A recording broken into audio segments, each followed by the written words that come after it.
Shalom, Yashala Shalom. First and foremost, I want to give all praise, honor, and glory to the Most High Yahweh. I do so in the name of His only begotten Son, Yahweh Shai. Double honors to the apostles and the elders of Yasharallah. Kol Holoyim La Yahweh, Bahashem Yahweh Shai, Bahashem Harakha Kwadash, for blessing our elders with the spirit of truth so that we may know. Shout out to the Akim and the Akwaf that's keeping the faith and the work shall keep at it. This your brother Abaya coming at you with more precepts. This the book of Joel, chapter 3 and verse 2. It says, I will also gather all nations and will bring them down into the valley of Jehoshaphat and will plead with them there for my people and for my heritage, Yasharallah, whom they have scattered among the nations and parted my land. All right. Yahweh has been gathering these nations quite some time now. And it's all leading up to the day of the Lord. Right? The day that's going to burn like an oven. Right? And off of this news that I just, saw today and that I'm about to present to you, it instantly took my mind to Joel chapter 3 and verse 2. Right? So, I'm going to let this video play and I'll be back. Meanwhile, the zero-COVID protests in China started from Xinjiang, a predominantly Muslim province, a province that Beijing has turned into a police state, a province where it is undertaking a cultural and religious genocide. Yet, the same China has the audacity to preach to others on what's right and wrong.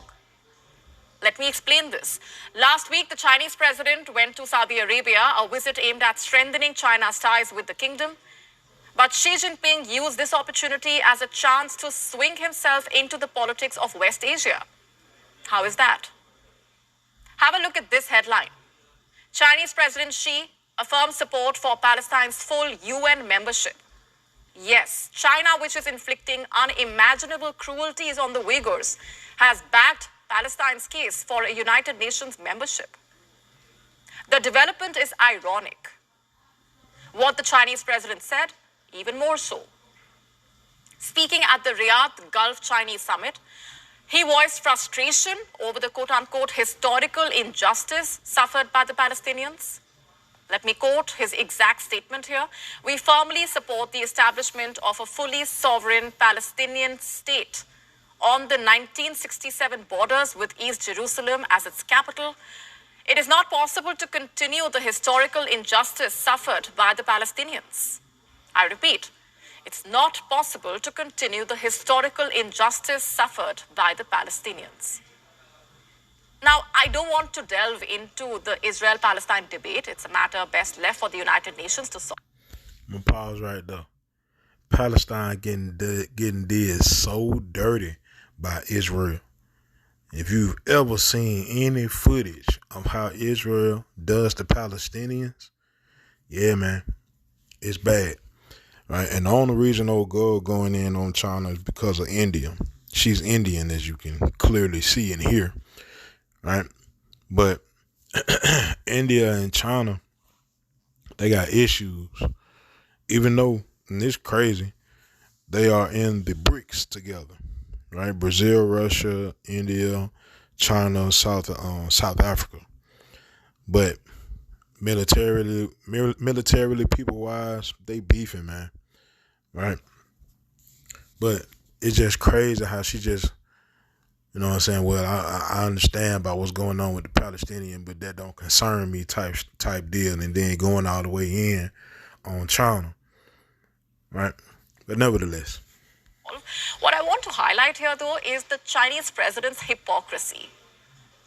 It is a bit rich that he speaks about Palestine as his regime cracks down on the Uyghurs at home. As you know, Uyghurs are Muslim minority groups that live in Xinjiang and northwestern China. Uyghurs are essentially Sunni Muslims of Turkic ethnicity. They have their own language, their own culture, and their own cuisine. They don't look Chinese. They don't want to feel Chinese. But they are forced to act Chinese. According to reports, a total of 10 million Muslims are set to live in Xinjiang. Almost 2 million are in jail. And those who are not are under watch. They have to deal with the world's most sophisticated surveillance system on a daily basis. There is police at every corner of the street, checkpoints every few kilometers, and cameras that scan everything from number plates to faces to body parts. And that's what Babylon want. Babylon want that security system that China has, right? That China already own it. And the crazy part about all this, man, we've been telling people about this, but it's like the majority of the Most High people are just dumb as hell, right? And we fully understand, because it says it in Scripture, the Most High has blinded the eyes of these individuals. You know what I'm saying? So that they can't see, they can't hear. But I say, call Elohim Yahweh Bashim Yahweh Shai Bashim Harachakodash to be able to see it, man. And it be understandable to you. I mean, you can understand what you're seeing and relate it to the scriptures, right? But yeah, like I said, man, been saying this as it pertains to what's going on in China, and been saying that it's gonna come to America, and along with everything else, right? And I'm talking about everything else, the CBDC, the demic, so forth and so on, right? Been telling people, hey, it's coming, and people just refuse to listen.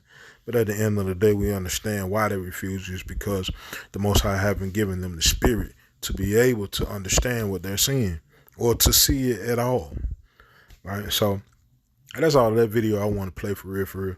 But the main point that I wanted to bring out was coinciding with the first verse that I brought out in Joel chapter 3 and verse 2, the Valley of Jehoshaphat, right? China is back in Palestine just like Russia did a few months ago, right? And it's all centered in that one area. That's where that battle is going to be, right? That's why Israel going to get destroyed too. The daughter of Babylon is going to get destroyed, and Israel going to get destroyed, bro. Right? Straight like that. That land mass. Straight destruction. Right? And this is the reason why. It's the book of, let me see. Romans chapter 12 and verse 19. I really just read it in Joel 3:2, but, to reiterate, it says, dearly beloved, avenge not yourselves, but rather give place unto wrath, for it is written, vengeance is mine, I will repay, saith Yahweh. These devils got a debt they got to pay. Right? They gotta pay Yahweh by Shem Yahweh Shai, man. And they gonna pay. Right? They gonna pay that. I don't care how hard they try to run from it, or what kind of technology they invent, or whatever. It don't matter, because at the end of the day, this place done, right? This whole world is done, right?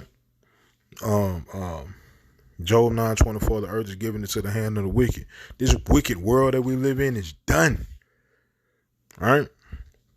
2 Ezra 6:9, for Esau is the end of the world, and Jacob is the beginning of it that followeth.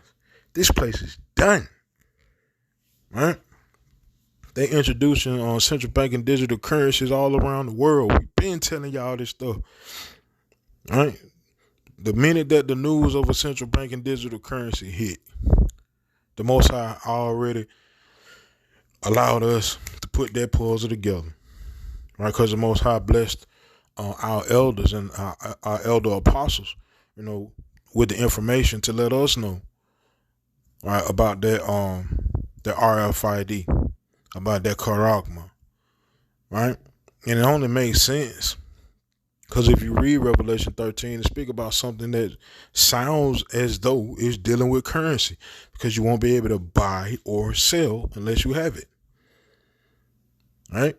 Then you equate that with 2 Thessalonians 2, where it says the devil basically will try to be the Most High. How is the devil trying to be the Most High? Technology, by creating consciousness, creating falsified beans. It's so simple, man. Call Lord Yahweh Hashem Yahweh Shai by Hashem Harakakadash for blessing us with this understanding to be able to see this. Because so many people are blind to the facts. Even people that are so called in the truth. So blind to that fact. And the Most High is steadily letting this thing happen as we speak. All these end time prophecies coming to pass as we speak. Right? Let me go to the book of Revelation. Revelation chapter 16 and verse 16. It says, and he gathered them together into a place called in the Hebrew tongue Armageddon. Right? Matter of fact, let me see. Revelation 16 and 16 and 16. Go to the interlinear. So I'm going to the blue letter to check this word out. All right. Hold up. Salat 1 second. Revelation 16 and 16. Interlinear and Armageddon. Strong's G717. Armageddon. Armageddon. It says the hill or city of Megiddo. It says in Revelation 16:16, the scene the scene of the struggle of good and evil is suggested by that battle, plain in Esdraelon, which was famous for two great victories of Barak over the Canaanites and of Gideon over the Midianites, and for two great disasters, the deaths of Saul and Josiah. Hence in Revelation, the place of great slaughter, the scene of a terrible retribution upon the wicked. Right? That final battle. Right? The last hoorah, the last stand, the last battle and the last war on this earth. All right, because the Most High says that after whoa, and we in our homeland, that's it. It's peace. Now we gathering up the nations and they destroying their weapons and turning them into plowshares, and they rebuilding and bringing in their goods and bringing in the servants and slaves and so forth and so on, right? And all of this, is getting closer and closer and closer, man. Closer and closer and closer. All right. Let me go to the book of Isaiah. Let me see. Isaiah chapter 13 and verse 6. It says, howl ye, for the day of Yahweh is at hand. It shall come as a destruction from the Almighty. Right? Therefore shall all hands be faint, and every man's heart shall melt. Right? And they shall be afraid. Pangs and sorrows shall take hold of them. They shall be in pain as a woman that travaileth. They shall be amazed one at another. Their faces shall be as flames. Right? Behold, the day of Yahweh cometh cruel, both with wrath and fierce anger, to lay the land desolate, and he shall destroy the sinners thereof out of it. Babylon is done. Done. It's over with. All right? They've been lost respect, and that loss of respect is constantly being driven further and further into the ground as days go by. And we see that by the interactions that they have with different countries. Right? It ain't the same. Right? So at the end of the day, man, like I said, it's a blessing to be able to see this. So I'm going to close out with this one, this precept. This is the book of Proverbs, chapter 29 and verse 16. It says, when the wicked are multiplied, transgression increaseth. Right? When the wicked are multiplied, transgression increases. This world is wicked as the whole hell, right? And their wickedness has a peak, and it can't go beyond that peak, because once it reaches a certain level of wickedness, then comes destruction, right? It says, let me read that again. When the wicked are multiplied, transgression increases, but the righteous shall see their fall. We are seeing it. This place is done, man. So with that, call Haloyim Yahweh Ba'Hashem Yahweh Shai Ba'Hashem Harokakudash Yahweh Ba'Hashem Yahweh Shai Ratazah. These precepts in this video were edifying. Shalom, Yashalom.